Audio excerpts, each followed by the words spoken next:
Hello everyone. In this video we'll discuss about digestion of carbohydrate.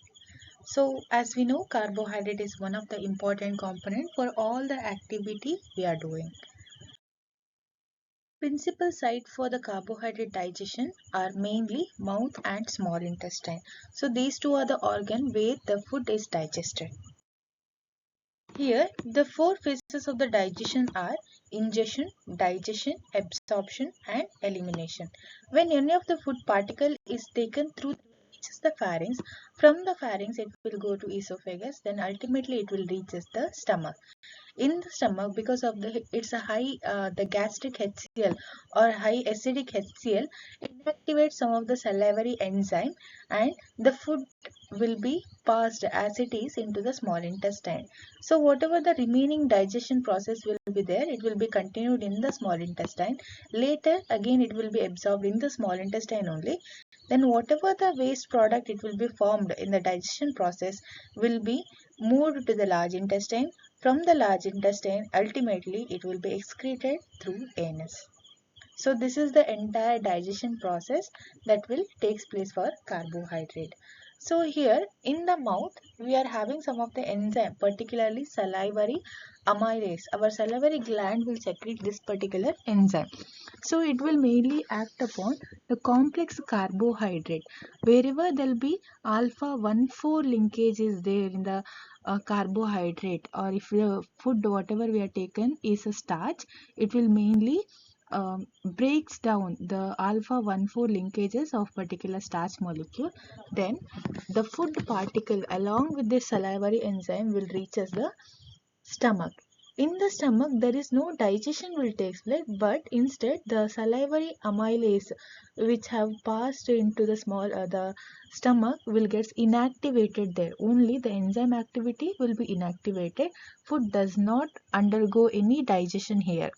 The food particle will be then moved into the small intestine. Here again in the small intestine we are having two important enzymes. The one is called as pancreatic enzyme, another one is called as intestinal bridge border enzyme. The pancreatic enzyme will act upon this food particle, and again whatever the disaccharide is there, it may be sucrose, lactose, maltose. So these will be undergo further digestion by enzymes such as sucrase, maltase and lactase. Ultimately it will produce as a monosaccharide unit. This monosaccharide unit later it will be absorbed in the small intestine, and it will be passed into the blood, or it will be transported into the blood. From the blood it will reach entire cells that is present in the body, and ultimately it will be used for the purpose of energy.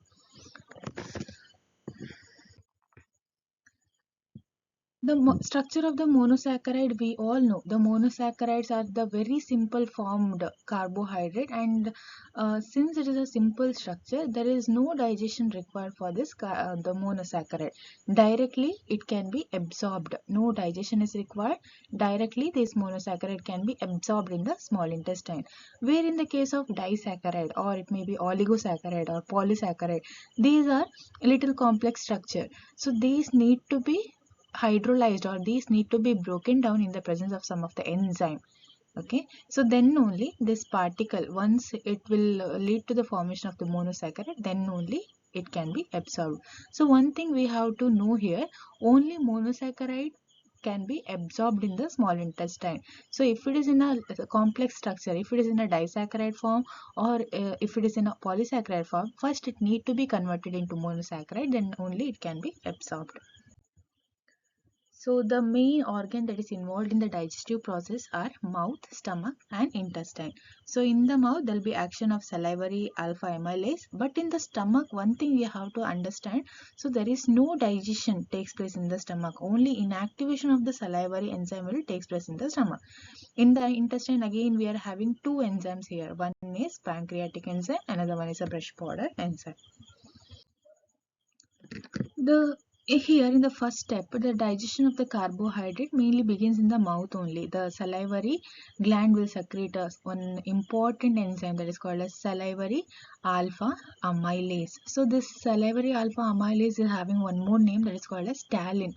During mastication, the salivary alpha amylase will mainly acts upon the complex starch or the complex sugars, and it will breaks all the alpha 1,4 linkages of the glycosidic bond. If you remember the structure of the starch is mainly composed of the two important component. So one is amylose and amylopectin. So in the amylose, we have seen amylose is a straight chain structure. So many monosaccharide unit will be there in that amylose. So all these monosaccharide will be held together by alpha 1,4 linkage. The action of this particular salivary alpha amylase is to break all the alpha 1,4 linkage that is present in the amylose structure. One thing we have to remember, it can act upon only on the straight chain and not on the branched chain. So here in the branched chain we are having alpha 1,6 linkage. So this salivary amylase cannot act upon alpha 1,6 linkage. It can act only on alpha 1,4 linkage. So the salivary amylase it does not act on monosaccharide. That thing we have to remember here. So this enzyme will acts or will act on the polysaccharide, and it will convert the complex polysaccharide structure into oligosaccharide, disaccharide, and ultimately it will lead to the formation of monosaccharide. When it act upon oligosaccharide, it will first convert into the disaccharide form, then into monosaccharide form. Second organ that is involved here is digestion in the stomach. In the stomach, there is no digestion, only the inactivation of salivary alpha amylase will takes place. So it will mainly happen because of the high acidity that is present in the stomach. The acidic or acid that is present in the stomach is the gastric HCl.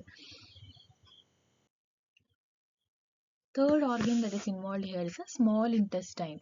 So digestion in the small intestine mainly happens because of two important enzymes.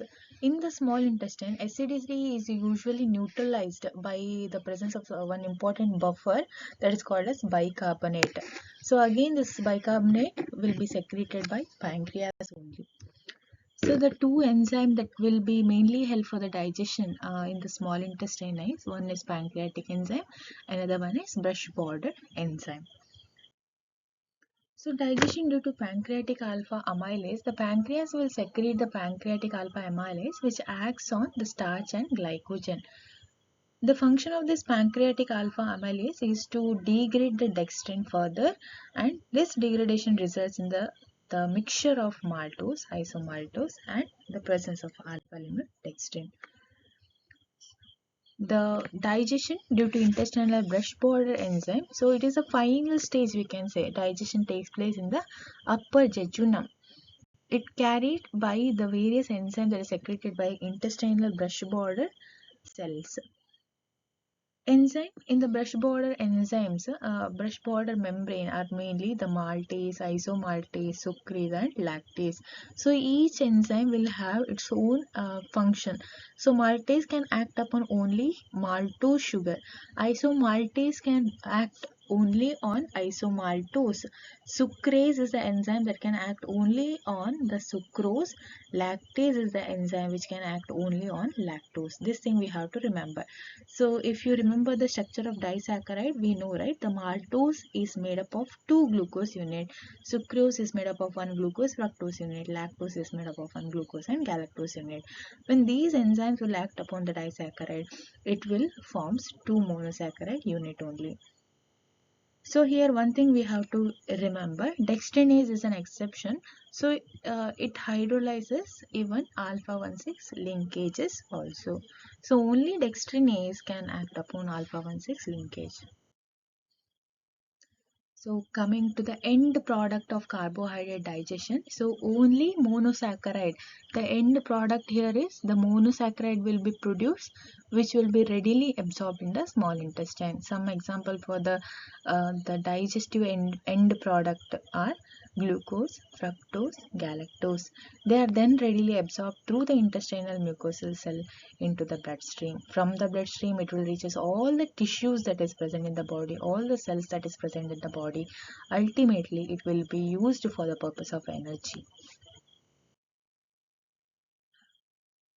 If any of the food particle is not digested properly, if any of the carbohydrate is not broken down properly, then from the small intestine it will be moved as it is to the large intestine.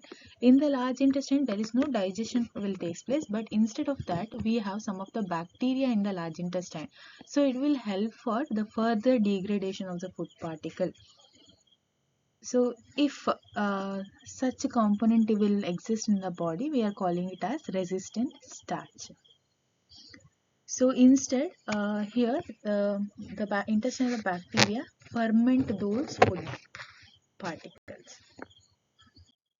I hope you find this video helpful. Thank you for watching.